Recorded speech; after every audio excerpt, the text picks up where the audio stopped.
आज नीरा स्नान, नीरा नदीचं स्नान आहे. नीरा स्नानामध्ये आत्मावलोकन होतं. आनंदाची डोही आनंद तरंग, आनंदाचे अंग आनंदाचे, ही अनुभूती घेत माऊली ज्ञानोबरायांचा पालखी सोहळा आज वाल्हे सोडून नीरा स्नान करून लोणंदला विसावणार आहे. तर तुकोबरायांची पालखी बऱ्हाणपूर मार्गे बारामतीत विसावणार आहे.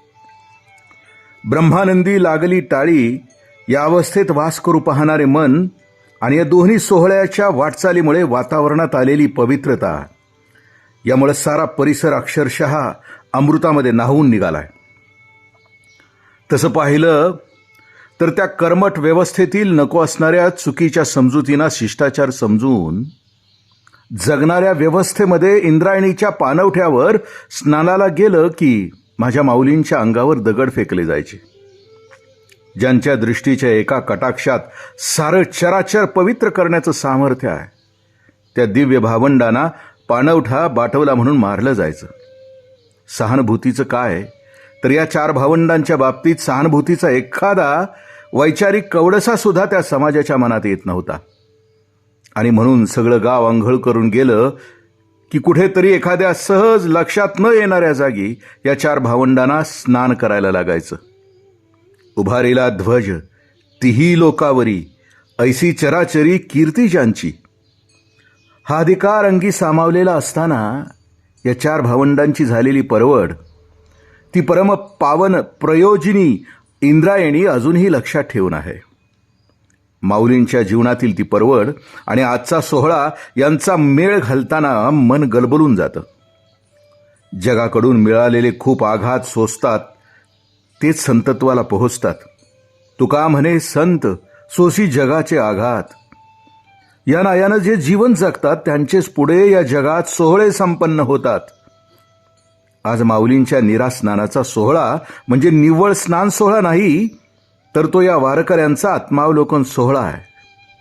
नामदेवराय आपल्या तीर्थावलीच्या अभंगामध्ये स्नानाचे 5 प्रकार सांगतात. त्यातला वाणीनं खरं बोलणं हे पहिलं स्नान. यामुळे जो पवित्रपणा आपल्यात लाभतो तो खूप उच्च दर्जाचा असतो.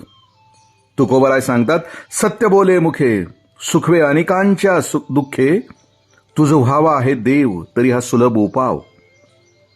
नामदेवराय पुढचा प्रकार सांगतात की इंद्रियांचा निग्रह आणि वासनेचा विग्रह करणं, याचा अर्थ इंद्रियाद्वारे घ्यावयाच्या भोगांचा मर्यादित भोग घेणं. निग्रह याचा अर्थ भोगांचा आग्रह न धरणं. हे झालं की वासनेचा विग्रह होतोच. यासाठी महाराज म्हणतात, विटले हे चित्त प्रपंचापासून वमणते मनी बैसलेसे. नामदेवराय चौथे आणि खूप महत्वाचे स्नान सांगतात आणि ते म्हणजे सर्वाभूती करुणाभाव. हे जमायला खूप कठीण आहे. या वृत्तीमध्ये जगणं म्हणजे संतत्वातच वास करणं होय.